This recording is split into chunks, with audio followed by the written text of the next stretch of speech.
একদিকে মমতা বন্দ্যোপাধ্যায় ভাষা আন্দোলন নিয়ে কিন্তু গতকাল ফের সরব হয়েছেন। যেভাবে ভাষা সন্ত্রাস চলছে, যেভাবে একেবারে ভিন রাজ্যে বাংলা ভাষীদের আটক করা হচ্ছে, তার প্রতিবাদ কিন্তু তিনি গতকালও ধনধান্য অডিটোরিয়াম থেকে করেছেন। অন্যদিকে ইতিমধ্যেই বিহারে এসআইআর চলছে, আপনারা জানেন, যাতে একেবারে প্রতিবাদে সরব হয়েছে বিরোধীরা। শুধুমাত্র সংসদের ভেতরে বাইরে নয়, আন্দোলন কিন্তু আরো জোরদার হবে।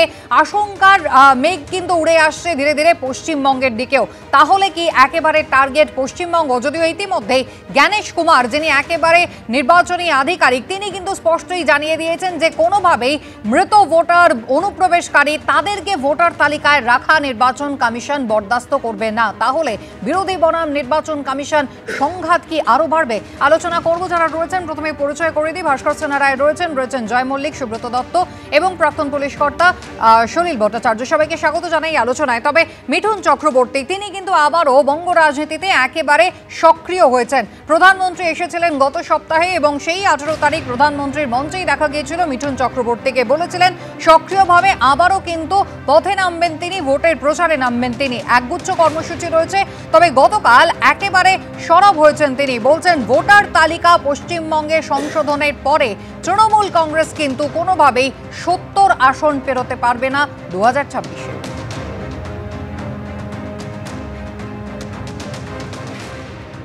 বেছে বেছে নাম বার করবে কেন? বেছে বেছে তাদেরই বার করা হচ্ছে যারা বেছে বেছে এখানে এসেছেন। যারা বেছে বেছে এখানে এসেছেন সেই বেছে বেছেদের তুলে ফেলে দেওয়া হবে। পশ্চিমবঙ্গে বেশি প্রবলেম, ওই জন্যই এত চেঁচামেচি হচ্ছে এখানে। জানেন যে বেছে বেছে যারা এসেছেন বেছে বেছে তুলে দিলে এই সরকার মানে 70টা সিটও পাবে না। 26 সাল বিজেপি 50 ক্রস করবে না। চতুর্থবারের জন্য মমতা বন্দ্যোপাধ্যায় বাংলার মুখ্যমন্ত্রী হিসেবে শপথ নেবেন। 21 সালে মিঠুনবাবু বলেছিলেন 200-র বেশি আসনে বিজেপি জিতবে, সরকার গঠন করবে। আপনার পূর্বাভাস মেলেনি, এরকম জালি জ্যোতিষী মেলে না। একদিকে যখন ভবিষ্যৎ দ্রষ্টার ভূমিকায় দেখা যাচ্ছে মিঠুন চক্রবর্তীকে, তার পাশাপাশি তিনি কিন্তু বলছেন বিজেপি শাসিত রাজ্যে বাঙালি হেনস্থার যে অভিযোগ শাসক দল করছে, পশ্চিমবঙ্গের সরকার করছে, তা কিন্তু সম্পূর্ণ মিথ্যে, সম্পূর্ণ সাজানো, উস্কানি দেওয়া হচ্ছে, এমনটাই অভিযোগ মিঠুন চক্রবর্তী। একদম মিথ্যে কথা, সরাসরি মিথ্যে কথা। কোন বাঙালিদের মারা হচ্ছে সেটা বলুন। বাঙালিদের মারা হচ্ছে, কোন বাঙালিদের মারা হচ্ছে? তালিকারি সমকাজ মানে ঝগড়া লাগিয়ে, উস্কানি লাগিয়ে ব্যাস ভোটটা কোনো পার হয়ে গিয়ে দিও। আমি বাঙালি, আমি এই পশ্চিমবাংলার ছেলে, এর থেকে বড় আর পরিচয় কী দেবো? ভিন রাজ্যে একের পর এক বাংলা বলা মানুষকে আটক করা হচ্ছে, অ্যারেস্ট করা হচ্ছে, হয়রান করা হচ্ছে। মিঠুন চক্রবর্তী দেখতে পাচ্ছেন না? নাকি তদন্ত থেকে বাঁচতে ওনার বাঙালিয়ানা সত্তাটা, শিরদাঁড়াটা বিজেপির কাছে বন্ধক দিয়েছেন? একটা বিশ্বাসঘাতক গদ্দার। আমি জয় মল্লিককে দিয়ে আলোচনায় শুরু করব। জয়, দেখুন, শুধুমাত্র রাজ্য সরকারের দাবি বা তৃণমূল কংগ্রেসের মুখের কথা এমন তো নয়। পরিসংখ্যান দিয়ে মমতা বন্দ্যোপাধ্যায় স্পষ্ট দেখাচ্ছেন যে হরিয়ানাতে কিন্তু আটক করা হয়েছে এ রাজ্যের শ্রমিকদের, এবং গতকালও আমরা দেখেছি মালদার 7 জন শ্রমিক, তাদেরকে আটকে রাখা হয়েছে। কাগজপত্র দেখিয়ে যে 52 জনকে প্রথমে আটকানো হয়েছিল, কয়েকজনকে ছাড়া হয়েছে। অর্থাৎ অন্যান্য রাজ্যগুলোতে যেখানে বাংলা ভাষা বললে বাংলাদেশি সন্দেহে আটক করা হচ্ছে, এটা রাজ্য সরকারের মুখের কথা নয়। অস্বীকার করছেন মিঠুন চক্রবর্তী। কিসের ভিত্তিতে করছেন সেটা কিন্তু স্পষ্ট হয়নি। এবং দ্বিতীয়ত, যে রাজ্য সরকার, যে তৃণমূল কংগ্রেস, পঞ্চায়েত হোক, পুরসভা হোক, বিধানসভা হোক, লোকসভা হোক, একেবারে নিজেদের চ্যালেঞ্জ কার্যত নিজেরাই গ্রহণ করছে এবং কোথাও নিজেদের রেকর্ড নিজেরাই ভেঙে নিজেদের ভোট শতাংশ বাড়িয়ে চলেছে, তাদের সম্পর্কে এই 70 আসন এটা বেঁধে দেওয়া, এটা কতটা রাজনৈতিকভাবে দূরদৃষ্টির পরিচয়? প্রথম বলবো যে এক জায়গার ভোটার, সেখানে আমরা দেখা যাচ্ছে যে বেশ কিছু মানুষ মারা গেছে। সেই ভোটাররা যারা অলরেডি মারা গেছে, তাদের কি ভোটার লিস্টে থাকা উচিত, হ্যাঁ কি না, সেই উত্তর আমরা এখনো পেলাম না। যে ব্যক্তিরা, যে ভোটাররা সেইখান থেকে পার্মানেন্টলি অন্য জায়গায় শিফট হয়ে গেছে, সেই ভোটারদের কি ভোটার তালিকায় থাকা উচিত, সেই প্রশ্ন আপনারা দিন। নেক্সট হচ্ছে যে ভোটারদের তালিকায় আছে কিন্তু সেই ভোটারদের বাড়িতে, মানে যে অ্যাড্রেসে গিয়ে দেখা যাচ্ছে সেই ভোটাররা ওখানে থাকে না, তাদের খুঁজে পাওয়া যাচ্ছে। এই প্রশ্নগুলো গত 10 বছরে কেন মনে আসেনি জয়? এই কথাটাই তো বিরোধীরা বলছেন যে এই প্রশ্নটা হঠাৎ বিহারের বিধানসভার মাত্র 3 মাস আগে এবং পশ্চিমবঙ্গের নির্বাচনের 7-8 মাস আগে কেন মনে পড়লো? এবার একটা কথা বলুন তো, এত বছর ধরে আমি এবিপি আনন্দে এরকম খবর দেখিনি, কিন্তু গতকালকে দেখলাম একটা খবর, সেটা হচ্ছে যে গত এক সপ্তাহে জেনারেলি আমরা দেখেছি যে বর্ডার এলাকায় যে 25,000 সাধারণত যে অ্যাডমিনিস্ট্রেশন বলছে যে 1025-এর একটা সংখ্যা থাকে, যে সংখ্যা আমরা ভোটার লিস্টে দেখি যে অ্যাডিশন হয়, সেই সংখ্যাটা হয়ে গেছে 75,000, মানে 3 গুণ। স্বাভাবিকভাবে সেখানে কি একটা প্রশ্ন উঠবে না যে অদ্ভুতভাবে এই সময়তেই ঠিক ভোটের আগেই কেন প্রায় 3 গুণ ভোটার লিস্টে অ্যাড হচ্ছে নতুন ভোটার? তাহলে সেইখানে একটা সন্দেহের প্রশ্ন জাগে। একইভাবে প্রশ্নটা সন্দেহের নাকি প্রশ্নটা বিভ্রান্তির, আমি সেই নিয়ে আলোচনায় আসবো। তবে এই জায়গায় আমি ভাস্কর বাবুর কাছে আসি। ভাস্কর বাবু, সত্যিই তো আজকে প্রশ্নটা হচ্ছে যে সাধারণ মানুষ কেন এত বেশি হুড়োহুড়ি করছেন, তারা নিশ্চিন্ত হতে চাইছেন কোথাও, বিভ্রান্তির জায়গাটা তো আলাদা। কিন্তু তার পাশাপাশি অবশ্যই যখন এই প্রশ্নটা উঠবে যে প্রশ্নগুলো আজকে জ্ঞানেশ কুমার করছেন, যে সত্যিই তো মৃত ভোটার, অনুপ্রবেশকারী, এদেরকে কি অ্যালাউ করা যায়, করা যায় না। একদিকে কেন্দ্র যখন গত 10 বছর সময় পেয়েছিল, তারা ভাবেনি কেন এই সময়টাতেই কেন ভাবছে এত সংক্ষিপ্ত সময়? তার পাশাপাশি এটাও তো রাজ্যের মানুষ জানতে চাইবেন, যে অনুপ্রবেশ নিয়ে 2005 সালে মমতা বন্দ্যোপাধ্যায় সরব হয়েছিলেন, 2025 পর্যন্ত সেই অনুপ্রবেশকারীর সংখ্যা কত গুণ বেড়ে গিয়েছে, সেটা নিয়ে রাজ্য সরকারই বা কেন মাথা ঘামায়নি? প্রথমে বিহারের যে কথা, বিহারে মৃতের সংখ্যা প্রতিদিন লক্ষ লক্ষ করে বেড়ে যাচ্ছে। কতদিনে বাড়ছে, কবে বাড়ছে, কারা মৃত, কিভাবে তাদেরকে মানে ভেরিফাই করা হচ্ছে, এটা কেউ জানে না। এবং এই 3 মাস নাকি সময় দেওয়া হয়েছে, তার মধ্যেই তাদেরকে মানে প্রমাণ করতে হবে যে তারা জীবিত আছেন, তারা ভোটার হিসাবে, এবং কিভাবে তারা প্রমাণ করবেন সেটাও পরিষ্কার নয়। দেখুন, এসআইআর যে করা হচ্ছে, এই 50 লক্ষ লোকের নাম বাদ দিয়েছে, তাদেরকে তো শুনবে, মানে তাদের যেটা হিয়ারিং করার কথা, সেই হিয়ারিংটা কোথায়? এবং প্রত্যেক দিন তাদের এই তথ্য দেওয়া, আজকে একটা প্রথম পর্যায়ে শেষ হচ্ছে শুক্রবার দিনকে, আমরা জেনেছি যে প্রতিদিনই তাদের সংখ্যাটা বেড়ে যাচ্ছে। 10 বছরের মধ্যে তাহলে কি ইলেকশন কমিশনের যে ডিলিশন যে প্রসেসটা আছে, ভোট তো ডিলিট করা হয়, ভোটের লিস্টে যারা মারা যাচ্ছেন বা চলে গেছেন বা অন্য জায়গায় নাম তুলেছেন, সেই কাজটা তার মানে ইনএফেক্টিভ ছিল। এবং আমি আপনাকে বলি, এই 2018 সালে ইলেকশন কমিশন কিন্তু তখন বলেছিলেন যে ভারতবর্ষের ভোটার লিস্টের ওই 90 কোটির মতো মানুষ আছেন, মাত্র 3 জন বিদেশির সন্ধান পাওয়া গিয়েছিল। তাহলে ভাস্কর বাবু, এই ডিলিশন প্রক্রিয়াটা যে ঠিকভাবে হয় না, সেটা নিয়েও কি পশ্চিমবঙ্গ সরকার কখনো প্রশ্ন তুলেছিল? নির্বাচন কমিশনের ভূমিকা নিয়ে পশ্চিমবঙ্গ সরকারও কি প্রশ্ন তুলেছিল? একটা ভুলের জন্য আরেকটা ভুল করতে হবে। আপনি বলছেন যে কারণ এটা ভুল কেন ধরছেন? কেন বলছি যে সংশোধনটা তো ভুল হতে পারে না। সংশোধন মানে তো সংশোধন, পদ্ধতিটা সংশোধন করার পদ্ধতি, সময়। আপনি ওখানে থাকেন না, বাড়িতে লক দেখলেন, তারপরে তার নামটাকে বাদ দিয়ে দিলেন, তাকে খোঁজ পাওয়া যাচ্ছে না, তাহলে তাকে যে প্রক্রিয়া রয়েছে, তার জন্য কিছু অপশনসও দেওয়া হয়েছে। অপশন দেওয়া আছে, কোন অপশনটা? আপনি বলুন যে ভোটারের জন্য, নিজেকে ভোটার প্রমাণ করার জন্য কোন কোন অপশনটা? তাহলে যখন গোটা প্রক্রিয়াটাই সময় সাপেক্ষ, তাহলে বিরোধী রাজনৈতিক দলগুলোই বা কতটা সদর্থক ভূমিকা পালন করেছিল, কতটা সক্রিয় হয়েছিল, যে সময় থাকতে থাকতে যাতে একটা স্বচ্ছ তালিকা তৈরি করা যায়। কমিশনকে নিয়ন্ত্রণ করবে দলগুলো, এটা বলছি একেবারেই নয়। নির্বাচন কমিশনকে আজকে তেজস্বী যাদব যদি বলেন নির্বাচন কমিশন যেভাবে এসআইআর করছে তার বিরোধিতায় তারা ভোট বয়কট করতে পারেন, তাহলে বিরোধীরা একজোট হয়ে এই চাপটা কেন নির্বাচন কমিশনকে দেয়নি? নির্বাচন কমিশনকে কেন বলা হয়নি যে আসুন একটা নিরপেক্ষ ভোটার তালিকা তৈরি করে এবং সর্বসম্মতভাবে একেবারে পদ্ধতি নিয়ে প্রশ্ন। মমতা বন্দ্যোপাধ্যায় তিনি কিন্তু ভাষা সন্ত্রাস নিয়ে সরব হয়েছেন। 21শে জুলাই এর মঞ্চ থেকে তিনি যেমন ভাষা আন্দোলনের কথা বলেছেন, গতকাল ননধান্য অডিটোরিয়াম থেকেও কিন্তু সরব হয়েছেন। দেখাবো। সকলকে সম্মান করে বলছি, বাংলা ভাষার উপরে আজকে ভাষা সন্ত্রাস চলছে এবং বাংলা ভাষায় যারা কথা বলে তাদের উপর খুব অত্যাচার হচ্ছে। আরেকটা ভাষা আন্দোলন সমাজকে যাতে জাগ্রত করতে পারে এবং আমাদের ভাষাটা মনে রাখবেন সারা পৃথিবীতে 5ম স্থানে এবং এশিয়াতে 2য় স্থানে। প্রায় 30 কোটি লোক বাংলা ভাষায় কথা বলে, আর আজকে বাংলা ভাষায় কথা বললেই তাকে জেলে নিয়ে যাওয়া হবে, এটা আমি মানতে পারছি না। আমি কেন, আপনারা কেউই মানতে পারছেন না। সুতরাং এটা নিয়ে আমাদের প্রোগ্রাম করা উচিত সর্বস্তরে। এটা আমার একার নয়, এটা সবার। বাংলা আমাদের জন্মভূমি, আমাদের কর্মভূমি, আমাদের পিতৃভূমি, আমাদের মাতৃভূমি, আমাদের ধর্মভূমি, আমাদের স্বপ্নভূমি, কি নয়, সংস্কৃতি ভূমি, জাগরণের ভূমি, স্বাধীনতার ভূমি, নবজাগরণের ভূমি। এই ভূমিটাকে আমাদের রক্ষা করতে হবে।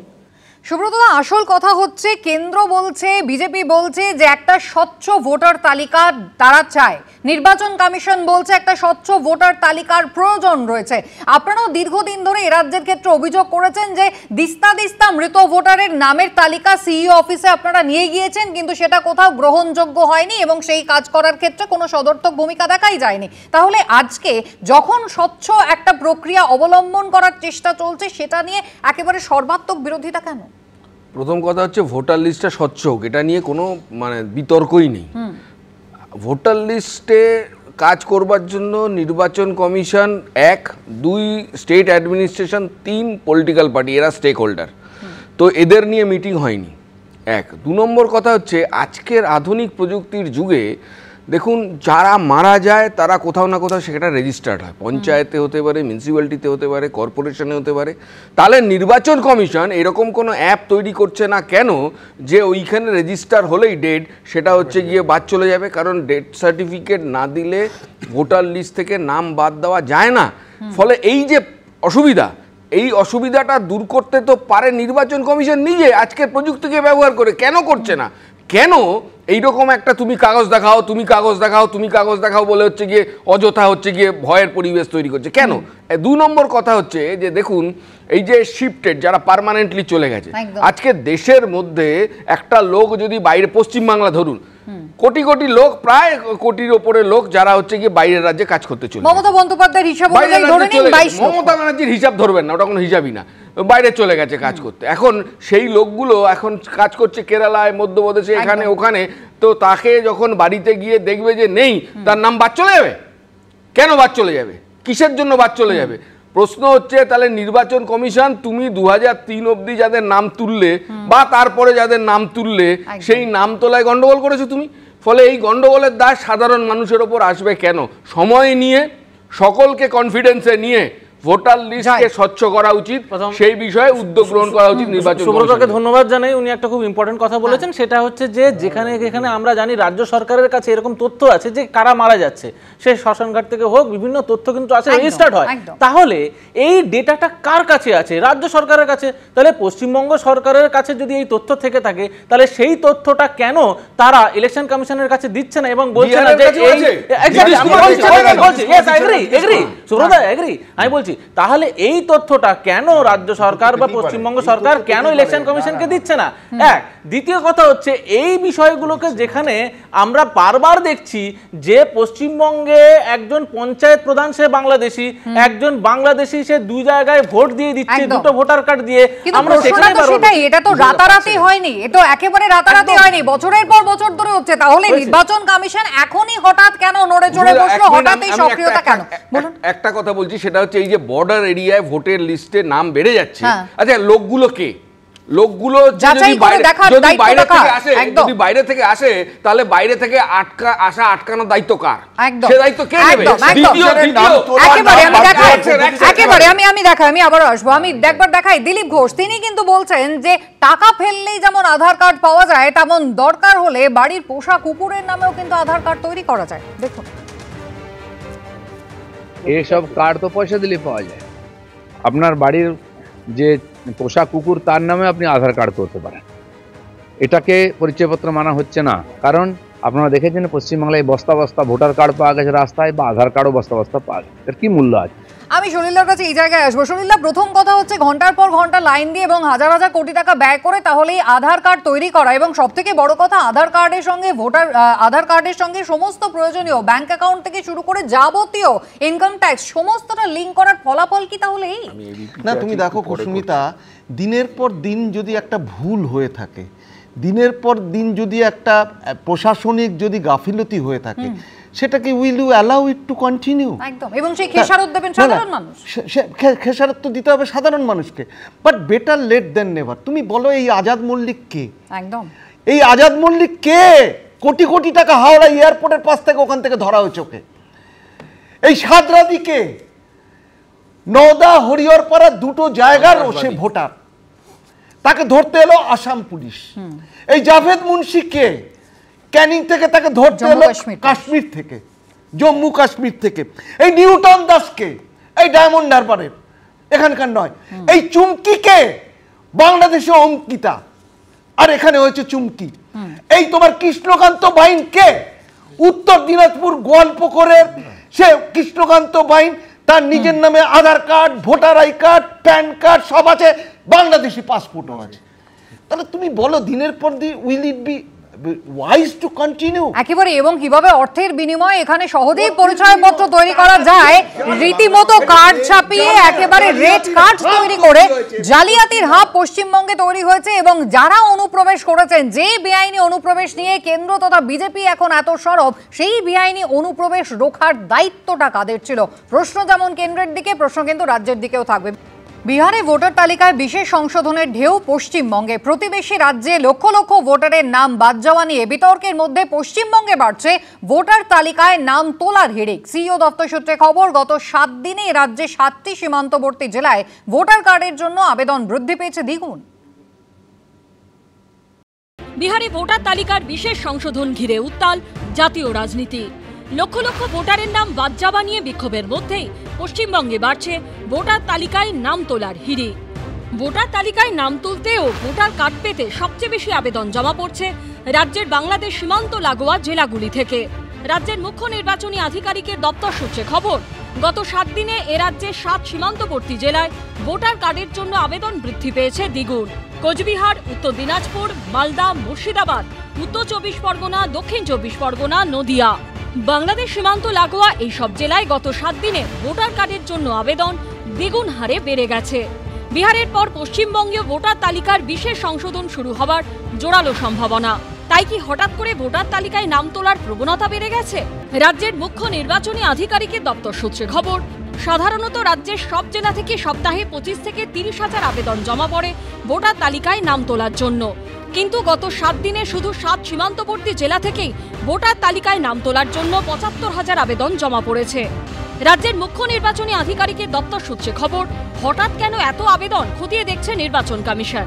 এই প্রবণতার নেপথ্যে কি কোনো উদ্বেগ কাজ করছে? সিইও দপ্তর সূত্রে খবর, তাও খতিয়ে দেখা হচ্ছে।